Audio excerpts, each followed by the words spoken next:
Bismillahirrahmanirrahim. Assalamualaikum warahmatullahi wabarakatuh. Salam sejahtera untuk kita semua. Selamat bergabung bersama kami pada mata kuliah Falsafat Ilmu, dosen pengampu Profesor Hasan Hafizah AR SPD MHUM. Kenalkan, nama saya Kasrizal, nomor induk mahasiswa 2405246899, dan rekan saya yang sangat luar biasa, Dedek Dwi Suci Ramadhani, nomor induk mahasiswa 2405247479. Pada video pertama ini kami kelompok 5 akan mempresentasikan tentang tantangan dan masa depan ilmu. Materi ini terdiri atas 6 bagian. Saya akan mempresentasikan bagian 1, 2, dan 3. Untuk bagian 4, 5, dan 6 akan dipresentasikan oleh Dedek Dwi Suci Ramadhani. Selamat menyaksikan.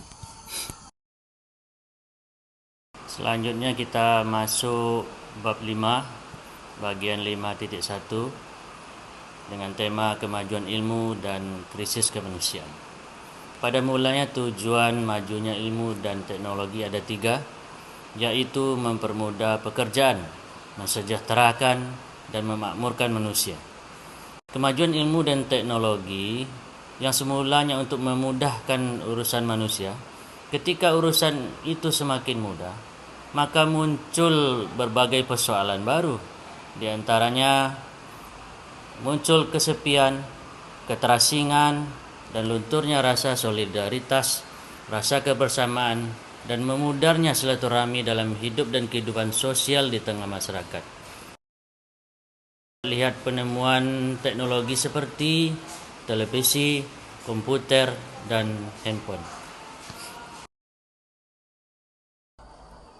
Berikut ini kita mengutip pendapat ahli Nesbitt tahun 2022 yang mengatakan era informasi menimbulkan mabuk teknologi yang ditandai dengan beberapa indikator. Indikator tersebut sebagai berikut. Masyarakat lebih menyukai penyelesaian masalah secara kilat, mulai dari masalah agama sampai masalah gizi. Masyarakat takut sekaligus memuja teknologi. Masyarakat mengaburkan perbedaan antara yang nyata dengan hal yang semu. Masyarakat menerima kekerasan sebagai sesuatu hal yang wajar, dan lain sebagainya. Selanjutnya di bidang kedokteran, kita melihat adanya rekayasa genetik yang tujuan awalnya positif untuk menyembuhkan penyakit keturunan seperti diabetes. Namun menimbulkan persoalan baru dan sekaligus kekhawatiran besar di kalangan ahli etika dan agamawan. Mereka memandang hilangnya kebebasan manusia dalam memilih haknya dan hak untuk memiliki ciri khas, sehingga terjadi kekacauan yang luar biasa dalam kehidupan umat manusia saat ini. Nah, berikutnya kita masuk bagian 5.2, agama, ilmu, dan masa depan manusia. Perbedaan agama dan ilmu. Agama lebih mengedepankan moralitas dan menjaga tradisi yang sudah mapan. Ilmu selalu mencari hal-hal yang baru, tidak terlalu terikat dengan etika. Agama memberikan ketenangan bagi manusia dari segi batin. Selanjutnya, ilmu memberikan ketenangan dan sekaligus memudahkan bagi kehidupan manusia. Agama dan ilmu memiliki persamaan dan memiliki karakter. Diharapkan dapat digunakan sebagai arah dalam mengarahkan perkembangan ilmu dan teknologi. Selanjutnya dalam kehidupan masa depan manusia. Kita melangkah bagian 5.3, agama dan makna kehidupan. Kehidupan ini memiliki makna yang muncul dari setiap kemungkinan yang ada dalam hal-hal yang aktual. Kehidupan tidak ada artinya jika tidak dilandasi dengan kepercayaan atau agama. Dalam kehidupan harus ada kekuatan, untuk mencapai kebenaran. Cara atau jalan bagi manusia untuk mengetahui apa kebenaran dan kebaikan yang dihendaki Tuhan. Agama memberikan dua macam jaminan, yaitu adanya satu kebaikan dan suatu keburukan yang absolut di atas dunia ini. Hanya kebaikan absolutlah yang memiliki kekuatan. Selanjutnya untuk bagian 5.4, 5.5 dan 5.6 akan dilanjutkan oleh rekan saya, Dedek Dwi Suci Ramadhani. Terima kasih. Baik, Assalamualaikum warahmatullahi wabarakatuh. Saya Dedek Dwi Suci Ramadhani, nomor induk mahasiswa 2405-247479. Di sini saya akan melanjutkan materi tentang tantangan dan masa depan ilmu dari Bapak Fasrizal. Materi selanjutnya yaitu ilmu dan kebudayaan. Yang pertama ada manusia dan kebudayaan. Kebudayaan diartikan sebagai keseluruhan yang mencakup pengetahuan, kepercayaan, seni, moral, hukum, adat, serta kemampuan dan kebiasaan lainnya yang diperoleh manusia sebagai anggota masyarakat. Nilai-nilai budaya adalah jiwa dari kebudayaan dan menjadi dasar dari segenap wujud kebudayaan. Selanjutnya, manusia dalam kehidupannya mempunyai kebutuhan yang banyak sekali, yang mendorong manusia untuk melakukan berbagai tindakan dalam rangka pemenuhan kebutuhan. Pada dasarnya, tata hidup merupakan pencerminan yang konkret dari nilai budaya yang bernilai abstrak.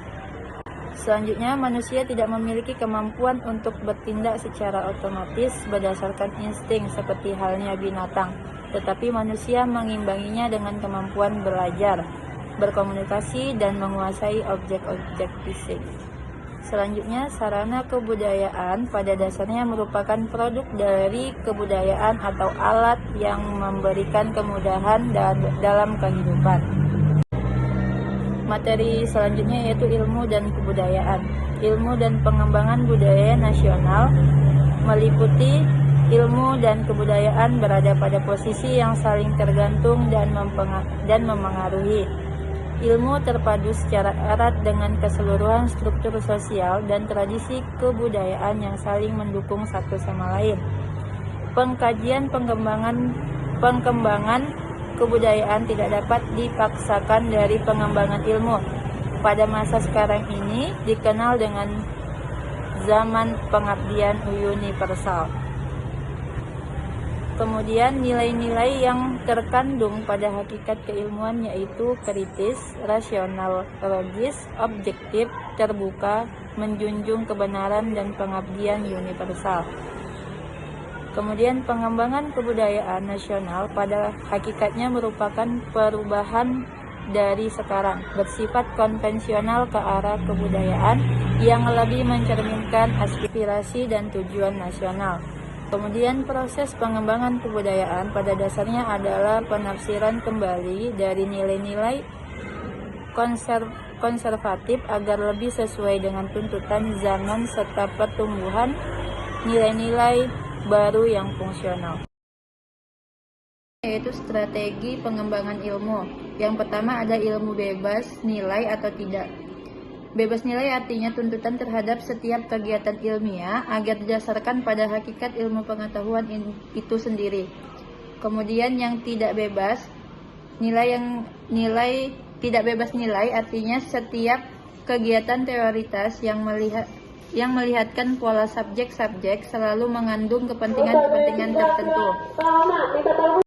Kemudian pada materi ilmu dan kebudayaan terdapat 3 indikator bahwa ilmu pengetahuan itu bebas nilai. Yang pertama, ilmu harus bebas dari pengandaian-pengandaian. Yang kedua, perlunya kebebasan usaha ilmiah agar otonomi ilmu pengetahuan terjamin. Yang ketiga, penelitian ilmiah tidak luput dari pertimbangan etis yang sering dituding menghambat kemajuan ilmu. Materi yang terakhir yaitu beberapa syarat yang perlu diperhatikan dalam pengembangan ilmu di Indonesia. Yang pertama yaitu terbentuknya masyarakat ilmiah yang memiliki kekuatan tawar-menawar. Yang kedua, Pengembangan ilmu di Indonesia tidak bebas nilai. Yang ketiga, haruslah memperhatikan relasi antar ilmu tanpa mengorbankan otonomi antar masing-masing disiplin ilmu. Dan yang terakhir, pengembangan ilmu di Indonesia harus memperlihatkan dimensi religiusitas. Baik, demikianlah presentasi dari kelompok 5. Lebih dan kurangnya kami mohon maaf. Wabillahi taufiq wal hidayah. Assalamualaikum warahmatullahi wabarakatuh.